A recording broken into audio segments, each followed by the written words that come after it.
I was reading an interesting opinion piece earlier on Al Jazeera English by, as it says in the title, Malia Bouattia. Probably mispronounced that.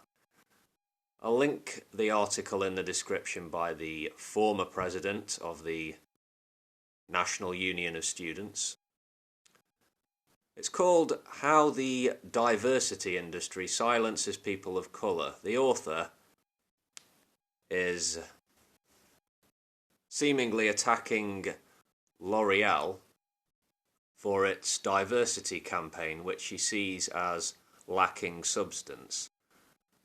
She cites two examples, one in which a Muslim woman was about to join the company but pulled out following a, quote, right-wing witch hunt against her over past tweets condemning Israel's actions during the war on Gaza in 2014, unquote. And apparently a trans woman, a black person called Munro Bergdorf, was sacked for, quote, denouncing white supremacy, unquote. I don't know the details of these cases, nor have I come across this author before, so I remain sceptical, as it's always advisable to do. She seems very intelligent, Malia Bouattia.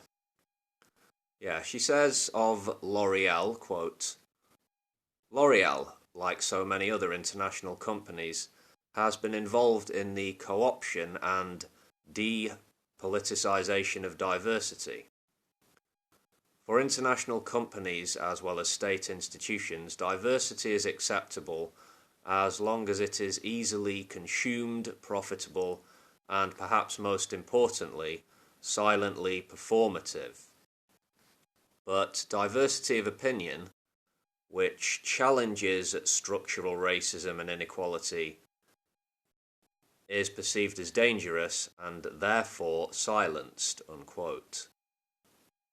Well, it's not hugely difficult to understand why certain companies want to stay away from the heat of political conflict, stay away from becoming married to a certain ideology or set of beliefs. It could be very bad for business. Money makes the world go round. For corporations, it's about the bottom line. It's about maximizing profits for the shareholders. The author is rallying against the, quote, diversity industry as she sees it. I'm seeing more than a handful of truths in her worldview that she's describing here. She says, the diversity industry is used to control and redefine the experiences of people of colour so that we don't point to institutional oppression, imperialist interventions and colonial legacies as the problem, unquote. The attitudes, the worldviews which European colonialism and imperialism gave rise to didn't simply wither and completely disappear with 20th century decolonisation. Cultural chauvinism and bigotry are alive and well.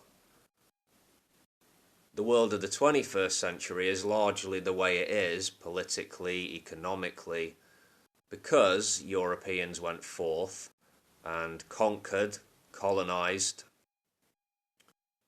enslaved, stole natural resources. The way much of the world is carved up into its current divisions, the physical legacy of European imperialism, the needless excess death and suffering caused by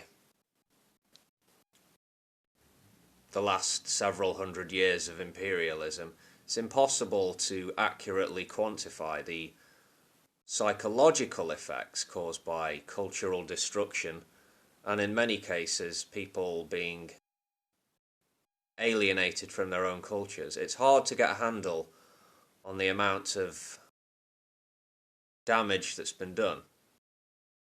I mean, we have some idea. But yeah, I'll finish with a little note here. I know that in historical contexts, new imperialism is the European, US, and Japanese expansions of the late 19th and early 20th centuries. But when I use the term European imperialism, I usually mean the whole show, going back hundreds of years and ending only fairly recently in historical terms. Yeah. Anyway, see you later, folks.